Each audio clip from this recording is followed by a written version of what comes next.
नूरजहां ड्रामे की अगली किस्त में आप देखेंगे कि सस्पेंस तो बढ़ता ही जा रहा है, जहां पर सफीना और हुनैद ने फैसला किया कि वो नूरजहां के सामने बेटी होने की खबर नहीं लेकर आएंगे। वहीं नूरजहां ने सुंबुल को सफीना के पीछे लगा दिया कि खबर निकाल कर लाओ कि सफीना के क्या होने वाला है, जिसके बाद सफीना ने बड़ी होशियारी से सुंबुल को छुपकर बातें सुनते देख नूरबानो को जवाब दिया। जो खबर सुंबुल जाकर नूरजहां को सुनाती है और बदले में इसे सोने का कंगन मिल जाता है। नूरजहां तो खुशी से फूले नहीं समाती, आज इनके घर इतनी बड़ी खुशखबरी मिली है। पहले तो सफीना को काम करने से रोकती हैं कि जाओ जाकर आराम करो, और फिर बेटों के घर आने पर मिठाई का डब्बा लेकर बैठी हैं, इन्हें मिठाई खिलाती हैं। और जब बेटे पूछते हैं कि इस खुशी में मिठाई है, तो जवाब में नूरजहां कहती हैं कि इस साल एक तो मेरा भगोड़ा बेटा वापस आ गया, दूसरा मेरा दुश्मन मेरी दहलीज से मार खाकर निकला।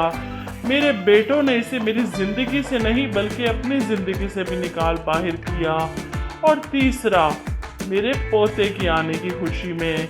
सब हैरान होते हैं। ऐसे में हुनैद परेशान कि अम्मा को ये बात किसने बताई।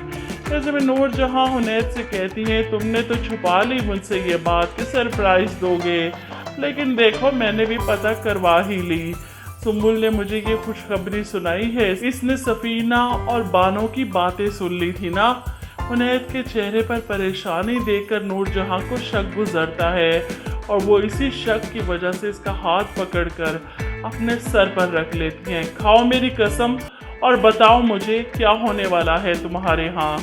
तुम्हें पता है ना, अब हुनैद के लिए सबसे बड़ा इम्तिहान कि ना वो अपनी नूर मामा की झूठी कसम खा सकता है और ना ही अपनी बेटी से दूसरी बार दस्तबरदार हो सकता है।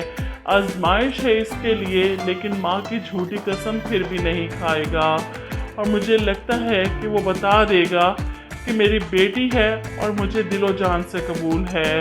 नूरजहां गुस्से से बुरा हाल इनका, इतना बड़ा झूठ और धोखा। इन्हें लगा कि सुंबुल ने झूठ बोला है जानबूझकर इनकी खुशनुदी हासिल करने के लिए, इसलिए सबके सामने सुंबुल को बुलाती है, और सुंबुल भी यही कहती है कि मैंने खुद अपने कानों से सुना है सफीना भाभी को बात करते हुए, इन्होंने बेटा ही कहा था। ऐसे में सफीना मुकर जाती है कि मैंने ऐसी कोई बात नहीं की, और नूरबानो भी कि मुझे नहीं पता, मेरे सामने तो ऐसी कोई बात नहीं हुई। ऐसे में नूरजहां आगे बढ़कर सुंबुल के मुंह पर एक जोरदार थप्पड़ मारती हैं, और साथ ही इसके हाथ से वो कंगन खींच लेती हैं। सुंबुल को जब मुंह के पड़ेगी ना, तब इसे समझ आएगी जिसकी खुशनुदी हासिल करने के लिए वो मरी जा रही थी, वो सिर्फ इसका इस्तेमाल कर रही है।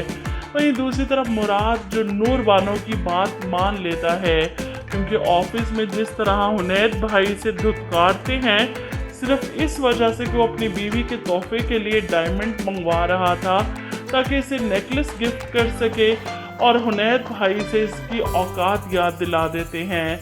इस पर चिल्लाते हैं, इसे बुरा भला कहते हैं कि अपनी बीवी को जाकर आजमाओ ना, उसे कहो कि कर दे हवेली अम्मा के नाम। और मुराद तो ये बात कभी नहीं मानने वाला। वो नूरबानो के पास आता है कि अब ऑफिस में मेरी हैसियत नूरजहां की बेटे की नहीं बल्कि नूरबानो के शोहर की रह गई है। ऐसे में नूरबानो पूछती है क्या मेरी वजह से वो तुम्हारे साथ बुरा बर्ताव कर रहे हैं। मुराद क्या बताए कि अपने ही बिजनेस में से हक हासिल नहीं कि वो कोई फैसला ले सके। वहीं आप देखेंगे कि नूरजहां को जब पता चलता है कि नूरबानो मुराद को अपनी ज़मीनों के मामला सौंपना चाहती है, इनके बेटे को इनके बिजनेस से दूर करना चाहती है, तो ये बात वो बर्दाश्त नहीं कर पाती कि नूरबानो जो सोच रही है ना, वो मैं होने नहीं दूंगी कभी। वो मुराद को बुलाती हैं और इसे कहती हैं आ गई तुम्हारी बीवी अपने करोड़ों के मामला तय करके। ऐसे में मुराद हैरत से कहते हैं क्या मतलब मामा, क्या कहा है नूरबानो ने आपसे, कोई बात हुई है। जिस पर नूरजहां कहती है कि आज के बाद मैं तुम्हारे मुंह से नूरबानो ना सुनूं, सिर्फ बानो सुनूं।